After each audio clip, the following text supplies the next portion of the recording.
Hi, hello, welcome. How are you all?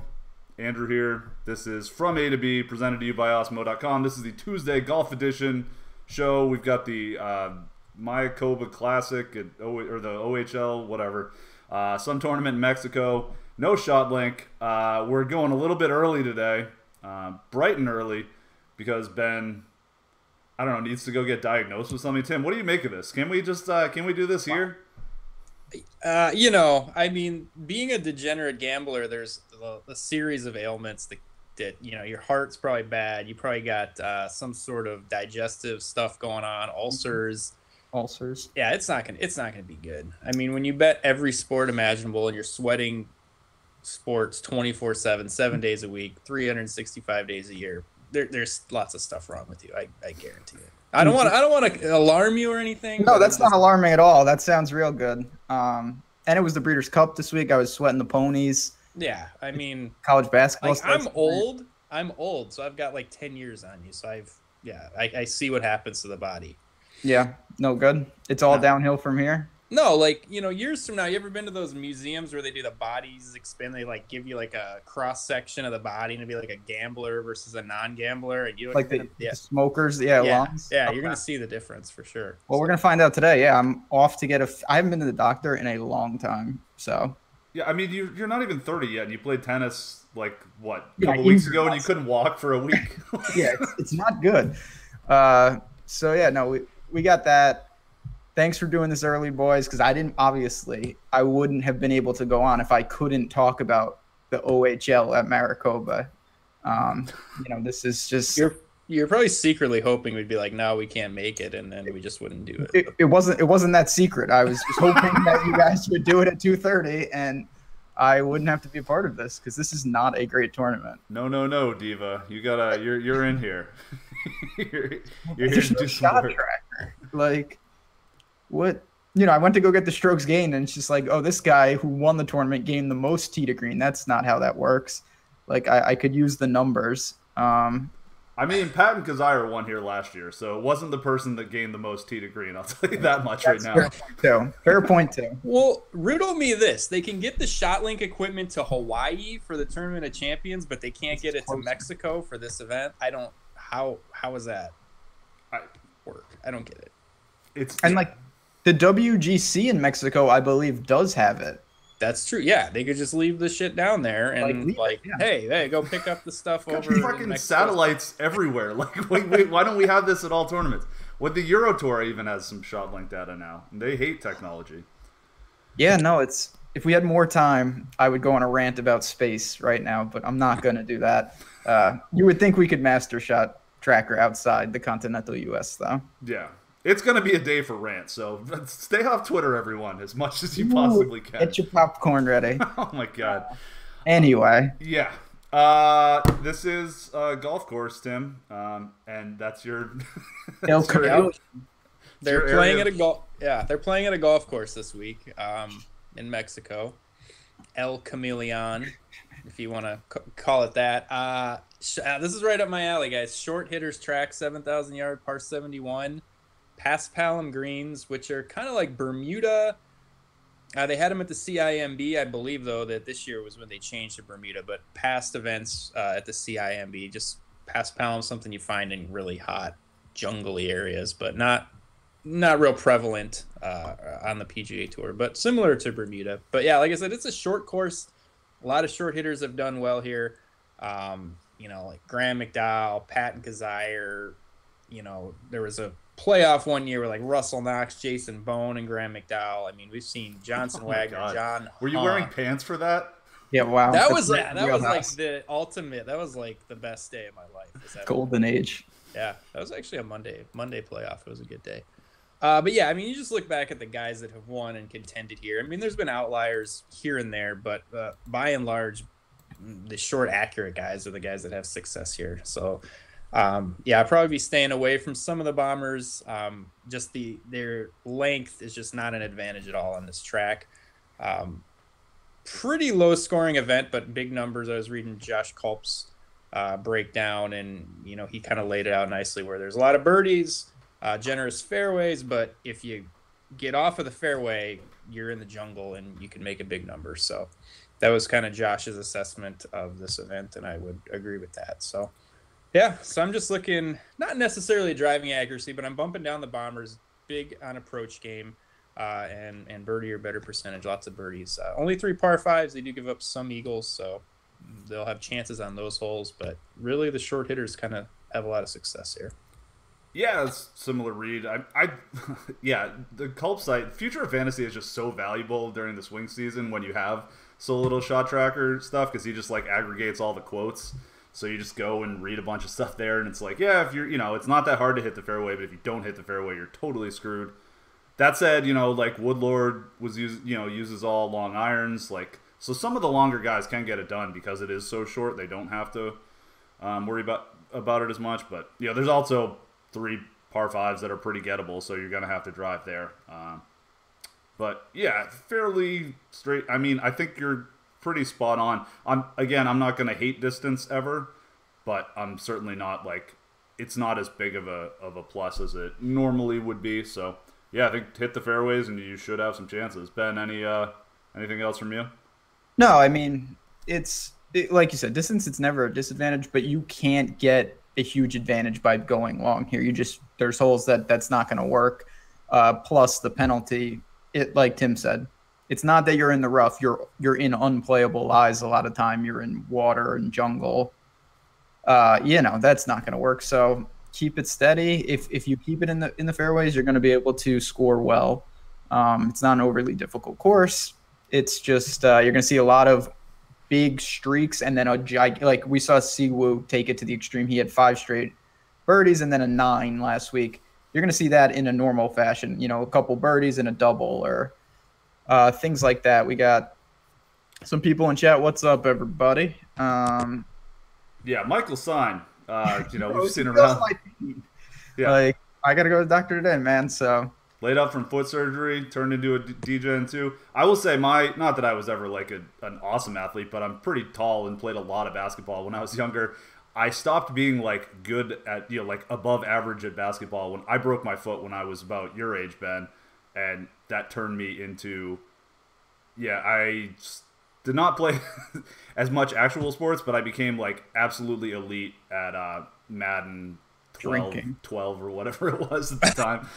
I was crushing it. So my basketball team is dust. I used to play all the time, and now it's not good. But I played lacrosse in high school. That's not never happening again. I would be broken if I ever picked up a stick. Chris Hogan style. But thanks everyone who's following along in chat. If you don't mind giving us a like, if you haven't subscribed, all that stuff is very helpful. We would appreciate that. Couple of guys here. I mean, well, you got Ricky and Finau. Is that it for world-class players? Right off the bat, just throwing that shade. Let's go. Yeah, I mean, Spieth started out well last week, and then it was just bad. For me, honestly, I have Ricky in his own tier here. Yeah, I do too. It's no shade on Finau. It is some shade on Finau. What can I say? But he's been playing a ton. Obviously, he's still quality stuff, but when you're priced up here, it's a different animal. The windows are smaller, T15, T20. That's actively bad when you're the second highest price guy. So for me, it's Ricky at basically the same price as those guys. He's the favorite to win the tournament in my eyes. He stormed on Sunday. Not that he was ever a real threat to win, but that was a huge round. He played here last year, which is cool. That can't hurt him. Did he lose in a playoff? I think he or something like that. He was right there with Kazire. I don't know. He was second. I don't know if it was a playoff or not. Yeah. So he's the guy for me. Up top. Obviously, you don't have to start there. You can go to any of these dudes. But if I am, I will try to pay all the way up and just take Ricky. I think he's the best player here. Yeah, no argument for me there. Spieth. I mean, Finau's been awesome. Spieth has been terrible. But historically, I don't know. It's hard to tell there. If Spieth, I don't know. I think that's a condition where if Finau finally gets a little bit less popular this week, I don't even know if that's going to happen, to be honest with you. But were it to, I wouldn't mind it because I do think there's a pretty decent argument that Finau is just like legit better than Spieth. His ownership did creep down last week for what it's worth. Like he wasn't massively popular. Yeah. And that adds to the appeal tremendously with the killer with him is when he's overpriced, which I still think he is, and popular. That's a death sentence. Yeah, he is overpriced, but not as much as Jordan Spieth. Am I right, Tim? Yeah, I might be done with Spieth here. I think the one thing that really, I'm always looking to play Spieth for whatever reason because I'm a fish. I don't know. Just the outright odds. Fowler 8-1, Spieth 14-1. And they're basically the same price. And when you're getting, when the odds are that short, it's basically like, according to Vegas, which isn't God, but it's a good guide for us. They're basically giving Fowler almost twice as much win equity as Spieth. And I think Fowler is the more consistent player over the last year, or definitely last year. So, Fowler kind of brings the consistency over Spieth, has much more win equity than Spieth does this week, according to the Vegas odds, and they're the same price. So, yeah, I'm on board. I can't play.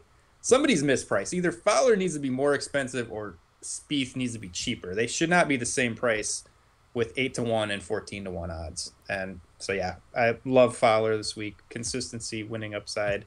Yeah, don't like Spieth. Finau, Woodland, both playing great. Woodland's really good. I guess he'd probably be my second option. I still think 10-7 seems expensive, but he does, even though he's long, seems to excel at these types of tracks, which force him to club down. So I wouldn't mind going Woodland, but if I wasn't playing Fowler, I'd almost probably drop down to the 9K range and jam in some of those guys. Not a huge fan of Finau, Woodland, or Spieth this week. Yeah, it's tough because you see Ricky there, and then you see Spieth, which, I think we can all sort of agree that he probably shouldn't be this expensive anymore, but still he's got the name recognition. We've seen him long enough. We know he's got that upside. So it's doesn't seem crazy. And then seeing Finau, Woodland right there is wow, that seems really aggressive for them. Until you go, oh, what are the next three guys are Horschel, Wise, and Grillo, all hovering right at 10K, which this field drops fast. I think Ricky's kind of significantly underpriced here when you take all of that into account. That's what I was going to say. It feels more that Ricky, because they have a glass ceiling, it feels like, where they're not pushing people north of 12K regardless. Mm-hmm. And it's not, as much as like I said, I've certainly been shorting Finau. He's clearly on the short list of best players here. So he should be priced up there. It's not him. It's just Ricky is one of those next tier guys and there is no one else. So yeah, I'm kind of in line with Tim. If I didn't use Ricky, I'd look to ownership, Finau, Woodland, those type. But I honestly, I would look to maybe go more balanced and start with someone like Grillo, who's, I have no problem doing that. He should like this course. Perfect hits his fit, yeah. Yeah, perfect fit here. No real qualms about that. He always garners a little interest, but it's not like his name is on the mind. He hasn't been doing too much. Yeah, I agree with that. Man, Charles Howell's expensive. Yeah, I know. $9,500 Charles Howell. Chucky. Yeah, this range, you got, who else is here? Oh, your boy, Bo Hostler, Zach Johnson, God. My boy, Zach Johnson. I thought I was going to get a reprieve from having to just deal with that. And Siwoo, fresh off. Anyone see Siwoo's stats from last week? It was little 10 strokes Casual. gain putting, nothing. Yeah, nothing that he can't duplicate again this week. Yeah, just spitting that fire. -4 tee to green, +10 on the greens. That's slight red flag there, to say the least. Yeah, a little bit. Yeah, I'm with you, and I don't know the price. I think people will play him just because of the course history and the current form, but the price is high, and that putting performed at what he did last week. I wouldn't be shocked if he shot, a couple 80s this week or something awful. Yeah, this is a bad range. I do like Grillo. I'm with Ben. 9th and 10th here the last 2 years. Perfect course fit. He's a short accuracy guy. He's 14th at the HSBC, 2nd at the CIMB. Everything lines up. So 9,700 seems a little expensive for him, but this is not a good field. I have him at 20-1 odds, which is significantly shorter than anybody else in this price range. Howell, Hostler, ZJ. So it lines up as far as Vegas goes. So yeah, I like Grillo, even though he seems a little bit expensive. To me, after Fowler, my favorite plays are probably in like the mid-8 range to like the high 7 range. So still not a huge fan of almost any of these guys, but I would definitely go with Grillo here. Yeah, moving down, I think I'm finding that the kids that I generally have had a hard time getting, just because they end up so popular, I don't get over the field on them, and like off, usually am ending wildly short on them. But I actually don't think the prices are out of control this week on Champ, Neiman, or Answer. Like, yeah, Answers. So he was the guy when I looked at the prices. I was like, wow, this guy, he's seemingly there at some point every week. The one thing though, man, I clicked into his stats. You see his stats last week? Not the best either. No. Gained 7 strokes putting. He was good off the tee, but his irons were bad. So it's not like that's just an immediate cross off, obviously, but it's still not exactly what you're looking for. He's going to have to play better tee to green. I'm with you on Neiman. I think he's the guy for me. Yep. The ownership is dropping because he's just not on that run right now, and he played well last week. He was a little more popular again last week, though, just because he was so cheap, and I think that showing up last week will drive it back up. No, people love that guy, man. It's true. I'm not into Champ though. I'm completely off that. He's I mean, his strokes gained off the tee are, I don't really know what to call it. It's insane. But other than that, he really doesn't do anything. And he's a quality player. I get he's got talent, but I don't know how big of an advantage anyone can have off the tee here. Yeah, his irons and chipping have both been pretty meh. Yeah. So, but I'm with you on the whole. I think Answer's kind of interesting. He's the one I'm still kind of trying to decide, just because his putting last week really kept him in it. Well, his putting kept him out of it, who actually played really well tee to green, and I had a ton of, is stupid Matt Kuchar, who lost 5.5 strokes on the greens. I'm definitely buying again. I think that will keep his ownership down a little bit. Just that seems like a dumb price tag. Like, I don't know why he's not at least up with, like Billy Horschel, Emiliano Grillo, Aaron Wise. Like, you don't think Matt Kuchar belongs in that tier at least? Seems off to me. Yeah, Kuchar, I did a 180 after last week. I said he was awful and I'd never play him. And now here we are. Well, here we are. It's like you look at the stats and just a T65 and I'm back. Yeah, but that's it. If it was it's like you said, it was the ball striking was great and the putting, the short game. So he was almost 2 strokes off the tee, 4.7 on approach, and then he lost like almost 8 strokes on and around the green. He was horrible on the green. He was really bad around the green too. So it was wretched. I was sweating him, and it was like 8-foot, 9-foot putt over and over, and those should be coin flips for Matt Kuchar, and he missed all of them, like just all of them. It was so bad. Yeah, I mean, I'm completely on board, and the course fit is perfect for him. This is a great track for him as a guy that plays well at Harbor Towns and stuff like that. These short tracks. Yeah, so I think 8,200 is a good price. I don't think people will be on him because, just looking at how he finished last week, you're going to see what was he? T57, and that's no one's going to want to go there, but the ball striking was great. Yeah, I mean, there's a few. I think Answer is extremely underpriced. The putting was great last week, but this isn't just a 1-week thing with him, and I've never liked Answer. Me neither. But if you go, I mean, T7 or better in 5 of his last 11 starts. Now that's going back to last year, but top 7s in 5 of 11. I mean, this isn't just a 1-week thing where it's like, he caught fire with the putter and played well. I mean, he's been really contending fairly frequently over the last couple months. 37-1. I mean, he's definitely a couple $100 underpriced. He was 9th here last year. I think he might be one of the highest owned guys. That's what scares me. And I don't know. I could go back to Ryan Moore again. I don't know. The course is great for him. I mean, he didn't play well last week, but the course is great for him. Paspalum, he won the CIMB twice on Paspalum. If you're really into that, I'm not super into the putting splits, but that is an angle. But yeah, short course, easy course, weak field. This is right up his alley. I don't think people will be playing him, but I take Ryan Moore over Sam Ryder, Ches Reavie, Hadwin. I mean, he's just a better player than those guys. So this is a range I like. Answer definitely like Kuchar and a little bit of Ryan Moore. Yeah, Moore, short hitter, good with wedges, and like he's also another guy who just hasn't really putted well the last couple weeks, but I think he should be fine long term. And I believe he's done all right here.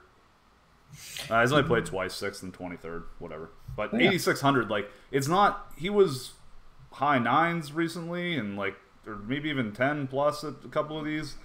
You need some fireworks for that. Like you don't at 8,600. Like if he comes in 13th, like if the rest of your lineup falls into place, you're looking all right. Yeah, and I mean he's another one that should be up there. I mean Charles Howell's 95, Hosser 94, ZJ 93. I mean he's as good or better than all of those guys. Mm-hmm. Yeah, and I'm like I don't know, it's the 9,300 is tough, but ZJ is another guy that does sort of stand out to me here. He's treated me pretty well. I played him a fair amount last year. A lot of it's been when he's been 7,500, so I'm not as into it for tournaments, but I don't know. It's a consideration. I don't think it's crazy. I don't think he'll be owned. I mean, I don't think people will play him. Yeah. Yeah, I don't know. We'll see. Ben, well, we need your weekly Ches Reavy take. Good price, good player. Wait. Good fit. He's not a good player. That's where we differ. He's just not good at golf. I would much rather play Ryan Moore or I will say he did show some life a little during the Asian swing, but yeah, that's unless he's sub 5%, which I don't know if he will be. Doubt it. I have no interest there. I would rather just take like a complete dart throw with Hadwin, or I like CT Pan, who's another short hitter. Should love this track, playing well quietly. So the 8K range I think is going to speak to ZJ. I think that's going to create a vacuum for a guy like ZJ because there's a lot of plays, that we rattled off between some under our own guys like Kuchar and them, and then like Neiman and those guys who are going to be popular. So I don't think there's really many builds where someone's going to start with ZJ and then you have him as your second man. If you do that, you probably can't get Neiman as your third man. Right. So that's appealing in itself. A lot of the time we find there's a million guys in the low 7s to play. There are some this week, but I agree it's more the mid 8s that I think we're all kind of into. I like Hadwin too. Obviously, I've lost a lot of money off of him. Don't see any reason. You play almost everyone in there. Not to continue that. Yeah, one guy you couldn't play that's not quite in that range, but the guy who stinks is Bill Haas. I don't know. That was just a callback to you saying please don't make fun of Bill Haas. Yeah. Bill Haas. He's just good, obviously, because he's Bill Haas. He's doing what he normally used to do, which I guess is good in a way, which is just gain a ton of strokes around the green and do it with the putter. So in those last two tournaments, which has been pretty good, a 10th and a 14th, he gained 7 strokes around the green and then 4.5. You want that at a birdie fest? Well, if he's so good and he can, it'll be fine. But he just misses the green to a great spot. Like he doesn't even go. Like, it's like I can chip in from right over there. That's where I'm going. Yeah, he's got it under control. His price is just not in a range where I'm really looking to play him. It's if he was 6,800, yeah, we'd have a conversation. But he's priced with guys who are actually in form. Like Kevin Kisner's there. You got Sungjae Im, Patrick Rogers. Man. And then we'll get to, I'm sure everyone's going to have JJ Spawn thoughts, obviously. Im sort of seems reasonable this week. I haven't been on him yet, but this price is a little more realistic. This field's crappier than the last couple he was at, so. And he's played, he hasn't been lighting it on fire, but he hasn't been a disaster by any stretch either. Nope. Almost was last week. There were a lot of dudes that, I don't know how closely you guys followed, but there were like a lot of guys that I was kind of hoping were not going to get there. That were looked like they were going to miss the cut late on Friday, or because there was a delay. They didn't get the whole second round in on Friday, I think. Yeah, darkness. So at the conclusion of the night, there were 3 or 4 dudes that looked like they weren't going to be in, and then the next time I looked was mid Saturday afternoon here, on West Coast, and it was all of a sudden they were all like 10th place. It's like, what the hell happened there? Yeah, Albertson, I thought I had given up because Poston, the cut moved, and I knew I was dead. So I was like, yeah, whatever. I thought Albertson had gotten cut, to be honest, and then he was just 12 under. It was like, oh, he's in this tournament. Like, this is outrageous, and it just shows how much ground you can make up at these birdie fests. Yeah, Wise did the same thing. And there was another guy, I forget which one, but a lot of people made huge moves. Yeah. Albertson was the one I was gonna say. I was like, oh, I'm done. He was like a couple holes into the second round was like 3 over, and I'm like, he's done. And then it was like you said, he was like T5, like halfway through. Yeah. What is going on with this dude? It was a weird tournament. The only guy who truly died was stupid Bronson Burgoon. Ryan Blaum for me. He got through the cut to shoot like 4 over on the weekend. Like, excellent effort. Sigh. He lost 9 strokes putting last week. So yeah, I saw that. But and I know you know this, your boy JJ Spawn was just on fire with the irons. I can't tell if this is the week he's going to win because everybody's on him, or this is the week he just loses 10 strokes putting and crushes everybody, and I don't know. Yeah, if we get 15-20% own JJ Spawn, which I think we will, like that's terrifying. And I really like JJ Spawn, but I don't see how I'm getting away from it though. Like, this is a great course. He's playing great. And I get that he's going to be popular, but it's not like his price. Like someone in the chat was just pointing out about Ches. He's overpriced, and that's yes. Ches is not overpriced. Yes, he is. No, he's not. I think that was me. Yeah, he is. Anyway, the point with Spawn is that he doesn't need that much, even at this type of price. Like, you're not asking him to win the tournament. If he just keeps doing what he's doing, he's going to be a nice piece of any lineup. He's getting I don't know.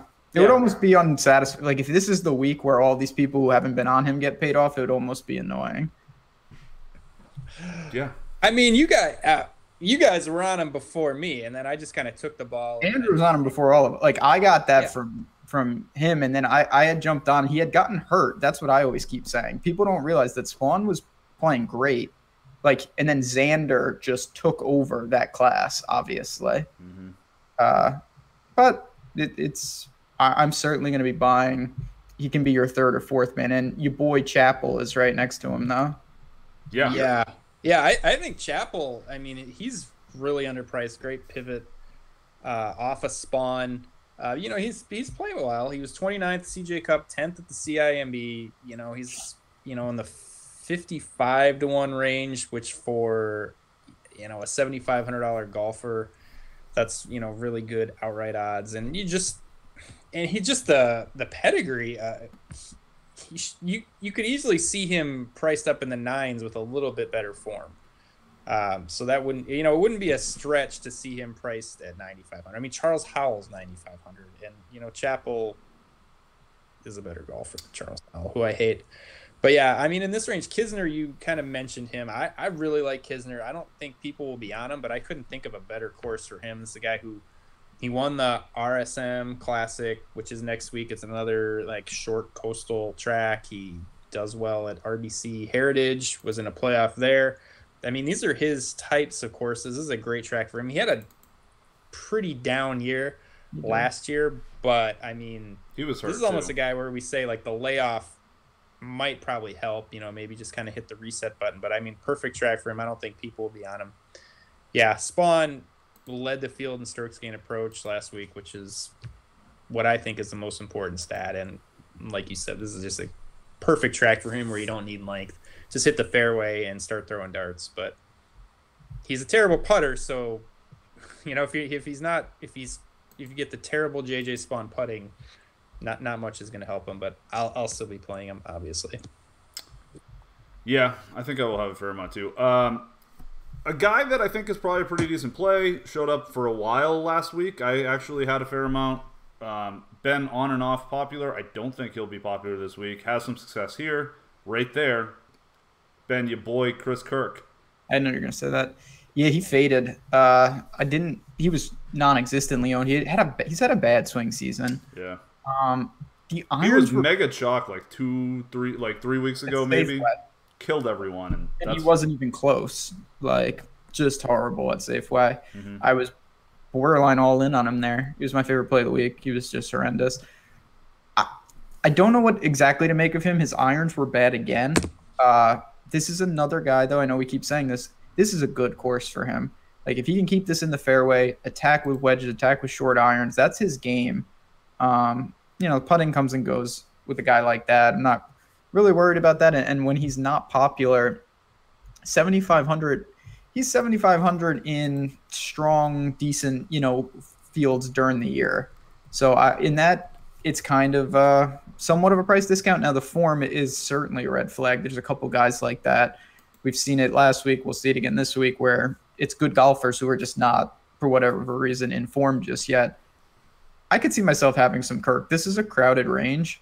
Cameron Davis is there too, who's another guy that I don't mind playing. I used him last week. He was uneventfully okay. He putted really well. But he's certainly behind Spawn and Chappell for me. Comment from the chat, Kyle Pearson. Thank you for listening, Kyle. Andrew was so off on the Martin Laird call. Ben tried to put out last week. Apologize now, Andrew. Strong pushback on that one. Strong pushback. For one, I'm never going to apologize for a guy that comes in 28th and should have come in he would have been 41st if he didn't hit luck box into an eagle on the last hole. And secondly, I actually had I had 2% Martin Laird. Ben had 0% Martin Laird. So let's not get out of it. We both much preferred Burgoon and Austin Cook. So not apologizing for lack of Martin Laird, but I guess apologizing for the other those plays. Vegas guys, they did. I mean, it is what it is. Obviously, it's one play. But Piercy, him, Wise, they did their things. But you didn't really get paid off if you played Martin Laird. You didn't get burned if you played Martin Laird. Yeah. Could have helped you. Didn't hurt you if you didn't play him. We'll see. That's a tricky guy. You got to use him in certain spots. I did say we both cooled on him Wednesday though, which was. I'm just not a Laird guy at a birdie fest because he's another dude, almost Haas-like, where it's his best attribute is the around the green stuff. So I just don't really like him in those kind of fields. But interesting to discuss about. What? Yeah, there he is, 74. I know I saw his name. I was wondering where he was priced. Right next to Adria Arnas. First time I've ever heard that person's name. I mean, this field is a little bit weaker than last week, and he's gotten a price discount. So, I mean, it's better play this week than it was last, I think. But still, I'm still not jumping out of my seat. Clothes, yeah, whatever you're. I still have my clothes on when we talk about Martin Laird. Smart. I don't know. I mean, I was more into it last week, attributing that he was a Vegas guy. He had won at that course. I know it was a long time ago. Then here, where I'll have to dig a little more into him. He's not someone that there were so many guys at 7,500 we just rattled off, and I would rather play my man Bud Cauley showing he's impressive considering he's only played a handful, if that. Coming post accident, he looks pretty good. Kyle, back me up on when I tried to throw out Bud Cauley and Ben got me off of that. No respect. I love Bud Cauley. I just didn't want to. I wanted to wait and see, and now I saw. Now I'll jump on like a fish and he'll play bad. But it's tough. Him and Jamie Lovemark are just sitting there at 7-3, and it's talent wise, yeah, sign me up. Reality. I don't know exactly. I don't. Are you leaning to Harold Varner again? You were on him last week a little. Yeah, it was fun to finally get a dude. I've run so bad with whatever. Everyone thinks they run bad with everything, but the guys that I was on and then got off and then they became chalk and kind of kept doing. Varner's definitely one of those dudes. I really liked him early in his career. Totally got off of him last season. He showed up again for a bit in the summer, and then he was just showing up at 2% last week. I was really into him. I had a lot of really sick Bryson Varner teams that just Varner kind of fell apart on Sunday too, so didn't end up getting there. I don't think so as much this week. I imagine his popularity, he'll go from he was 2% last week. He'll go up to 8 or 9, and it's maybe not as good of a fit for him. So I don't think so. Fair enough. Tim, what do you like for the low sevens guys? Much like Chris Kirk, Russell Henley is just perpetually and eternally going to be 7,100. He's bad though. Yeah, he's been playing bad. Isn't he? He's just not putting. Another guy. But I wouldn't mind him down here. Won the Sony, won the Honda. If you like, kind of correlating courses. Not anybody I'm looking to jam in. Other guys, Streb's been playing good at 7K. He was 5th tee to green, ended up T4th, T26 the week before. Danny Lee, I mean, he's 80-1. That's from a Vegas terms. He's pretty significantly underpriced at 6,900. He should at least be a few $100 more, and he's been playing decent. Yeah, I mean, there's nobody, here that I'm really jumping up to play. I think you'd just be way better served finding a couple $100 and going up to guys like Chappell, Spawn in the mid-7 range. I mean, I just don't think, for the couple $100, I think there's nobody that's really jumping out at me. And I mean, there's some playable guys if you need them, but there's really nobody I'm going out of my way to jam in this range. Fair enough. Brian Gay won here in 1992. So he's due. Yeah. Yeah, this is a bad range. I will say Lahiri's form's been atrocious, so I don't know how much it's feasible to even play him. He will benefit, much like Woodland. People think, like, Lahiri bump. He benefits immensely from not having the opportunities to spray it. Yeah. So this is just, I'm with Tim, though. You have two buckets. Guys who are good that are in horrible form, like Brian Harmon, Russell Henley, or you have, like, Streb, Peter Malnati, just not good golfers who are playing pretty well. Yeah, I do like that guy. I would just rather take a blend and move up a little where you have a better quality golfer who's not in atrocious form. Yeah, I mean, Jason Dufner's 6,900, and he's another like sick fit here, but I just cannot do it. That guy sucks. Yeah. No offense, Jason. I'm sure you're a nice person. We did have a question about where is Denny Mccarty? He's another. We missed him. 76. Do you have any interest there? Yeah, it's fine. I mean, I am more impressed with that guy than I thought I was going to be. He did destroy the web. But Kirk, Chappell, Davis, even Charlie Hoffman, maybe Kisner. Like, I'd rather play those guys. Yeah, I will say at Sanderson, he just had a ridiculously lucky putting performance. He gained like 10 strokes. Yeah. And he rebounded Shriners. He was fantastic tee to green. So that is much more of a positive step. He's playing well. I don't hate it. It's just a crowded range. Are you guys buying on Albert Anderson? No, I didn't have any last week. I played him last week. How much is he this week? 72. No. I mean, he's played well. He had really, the ball striking 2 weeks ago was outrageously good. And then he backed it up with a decent performance. I think he was T28. Yeah, T28. Get through. No, he was. Like I said, I gave up on him. But he's very JJ Spanish to me. I think they have pretty similar games. Shorter hitters, really good with irons, and then like the putting comes and goes. But I mean, Albertson can be pretty awful with the putter. But he was good last week. Mm-hmm. That's what got him through.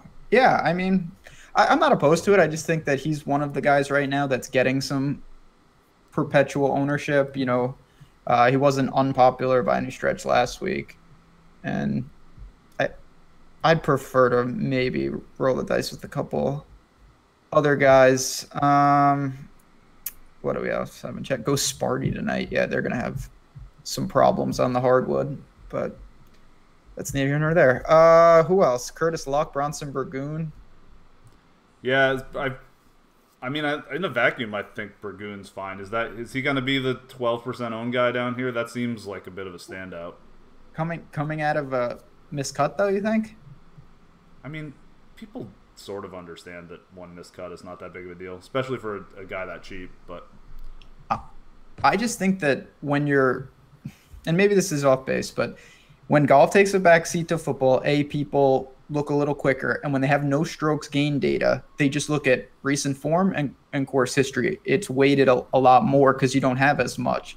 So it's just like, oh, this guy just missed the cut. Like, I'll go to this other guy who's at the same price who's playing a little better. Okay, fair enough. Yeah, I don't know. I feel like he'll. I don't know. I guess there's Danny Lee's down there. Brian Gay had that win on the under 15 amateur golfers 1996 high school performance. I don't know. Bad Rory. It gets bad fast. Bad Rory. He was bad last week again, but that was all. Tim, do you have all that stuff in front of you? Like, Bad Rory was almost all putting, right? I didn't have him as one of. I just kind of go to the didn't bottom. Make your list. He didn't make my list of worst putters. I don't have it in front of me, but I usually go to the bottom and I'll look and see who's playing this week. And like the bottom, like 4, 5, 6 guys. But he could have been down there, but I don't have all of it in front of me right now. He lost 6.5 on the greens. Oh well, maybe I just skipped him then. Yeah, he was bad. He was good off the tee. Horrendous. And obviously this is an important metric, but I don't want, if people are not unfamiliar with golf, it obviously doesn't work like, oh, he just putted horrendous, now this week he'll just be perfect. Like, he could A, putt horrendous again, or B, just play bad. As we'll see, I've seen that many a times, but it is a good indication to find some buy low candidates and guys who are inflated. Yeah, the basic idea of this for those, because we talk about this a lot. I think most people, whatever. If you're not familiar with golf, like, just basically the closer to the hole you are, the more, like, it seems sort of counterintuitive, but the closer to the hole you are, the more variance there is in the shot. Like, it's your ability at a certain shot is more stable the further away you are. So, like, off the tee is the most stable, then approach, then around the green, then putting. But it's the air yards of golf. Yeah, exactly. And I mean, it does make it does make sense because, like, even though you're, like, closer to the hole, so it shouldn't be as hard, but, like, the closer you are to the hole, the more pressure there is to actually be near the thing.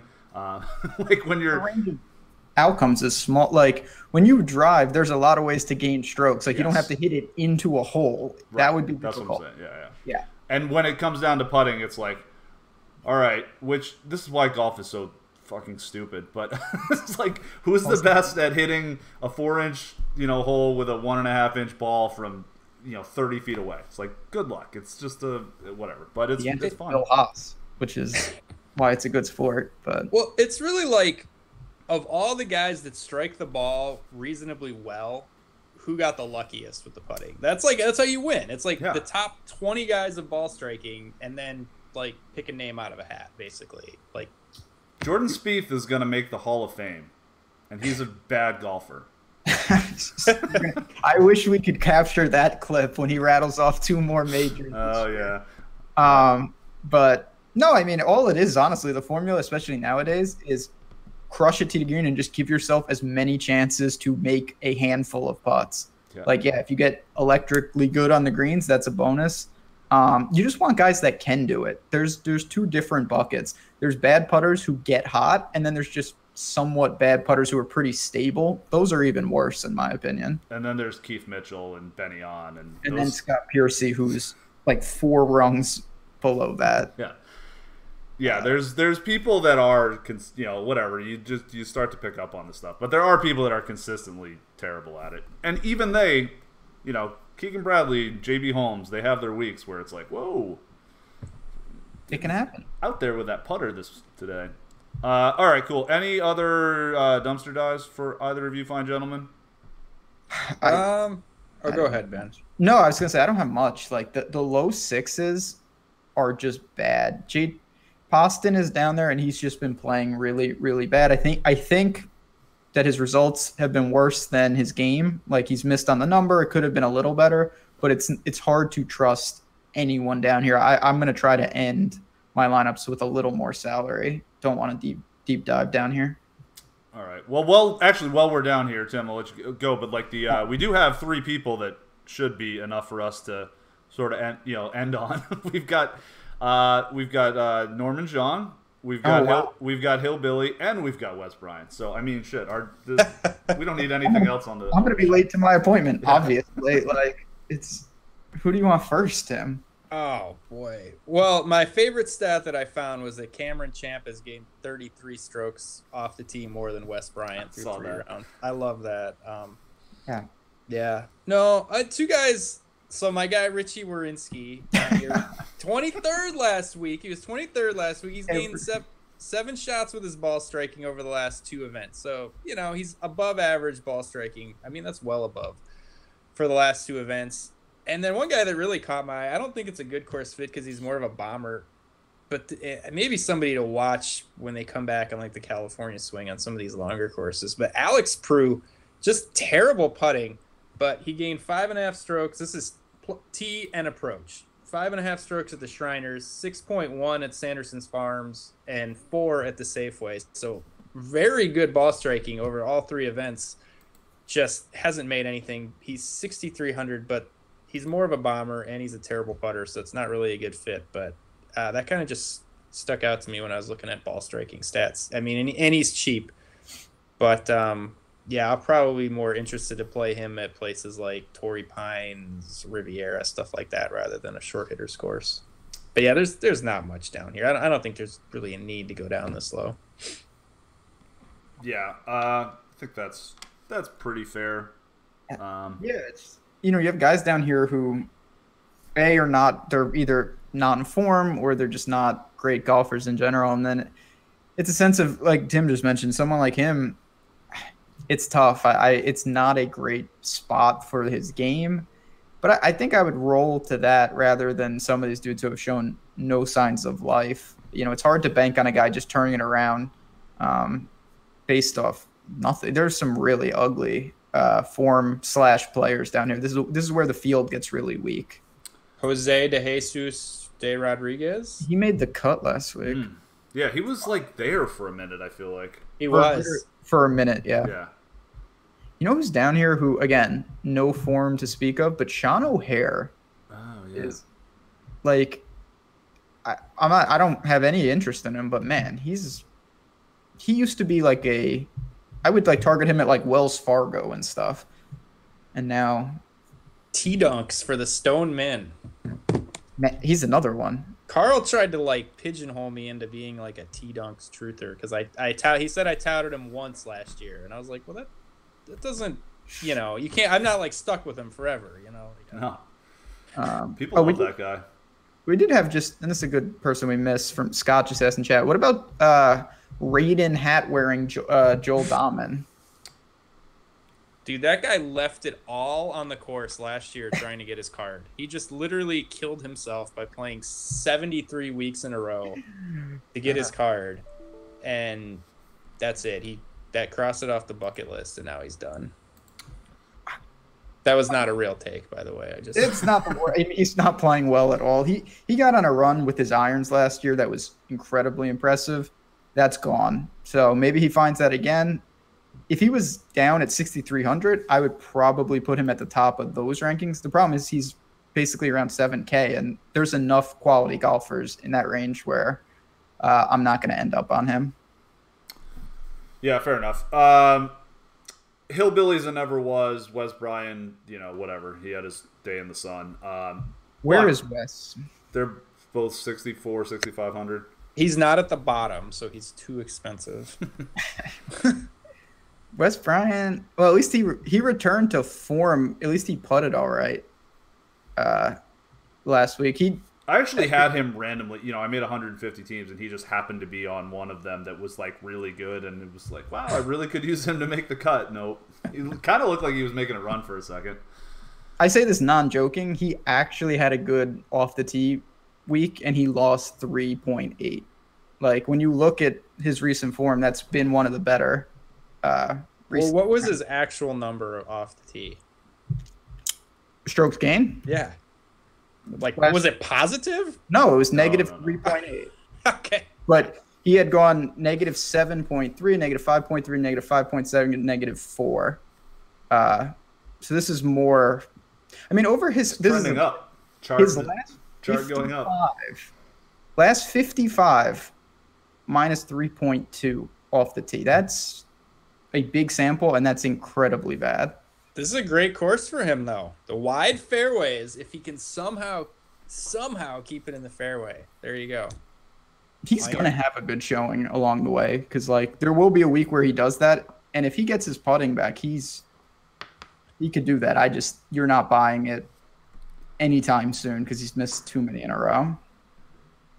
Jean played all right in some of these events, right? Yeah, he played well at the Sanderson Farms. This is just not a driver-heavy course, though. It's just... You're talking about the Panda, man?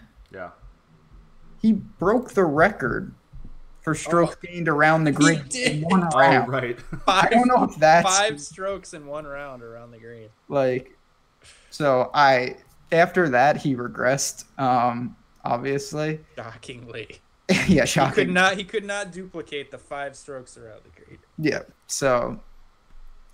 this is not the right fit in terms of his game, but talent-wise, he's probably towards the top of where he's priced, just because of who he is.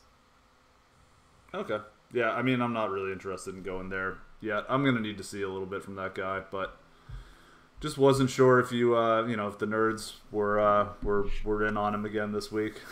He showed, like, everyone at Sanderson Farm was just like, oh my God, he's up there. And it's like, oh, he literally broke the record for around the green.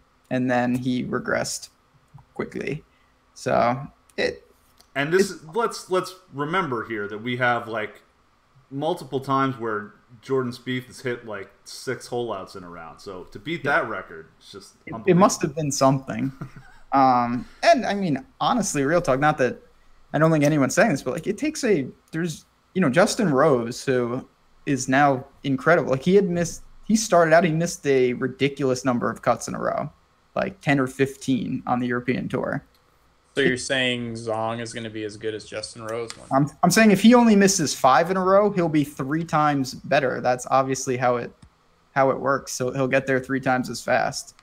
So yeah, I mean Neiman is the closest analog we've had recently, right? And he was horrible until July. Like he was not good for a long time. Rahm's the only one who like just exploded, and now he's just perpetually getting worse. But Rahm was still like 22 or 23 by the time he came on the scene, right? Like he wasn't a baby. Like I think there's a big difference to playing 4 years of college golf. Like Spieth, the one who. Like Spieth was all these guys where they're just like, oh, they're crushing it. Like Spieth was winning majors at a ridiculous age. Now he isn't winning anything as he gets older. He's getting married this month, I believe. That's also worth noting, I guess. Good for him. Yeah, good job, Jordan. Where's Smiley been? He's hurt, isn't he? I know he took medical exemption. I thought he would get a couple of starts and try to do it in fields where he at least has a fighting chance. He's done. Like he's gonna wait till like play in some real tournaments. That doesn't seem wise. He's going the Anthony Kim route. Yeah, I was gonna try to come up with that guy's name. I'm glad you did. Anthony Kim, so good. Yeah, I think he probably was. He was. He really was. Smiley and Kazire, like, were both kind of like hot rookies when I started paying attention to golf, and I didn't really know the difference between them. They both suck, but now I know the difference between them. Yeah, one's the guy who won here last year, and the other's Spieth and JT and Ricky's friend. Was their friend. I don't know. Wow. Do they let him hang out with him anymore? It's harsh. I'm rooting for Smiley. I am too. Him and Andrew Lupe, I want to see back in business. Oh, no. Andrew Lupe, best shot tracker guy you could sweat ever. Well, that guy's just super pissed at Wes Bryant for taking his corner of being the worst driver. He hit it long, though. Like, yeah, at least Lupe gets some distance, That's true. He would discover new, like, to the landscaping, to the wall, to the, like... to the fountain. Yeah, he would get secret areas of the course. Yeah, very, very impressive. Whew.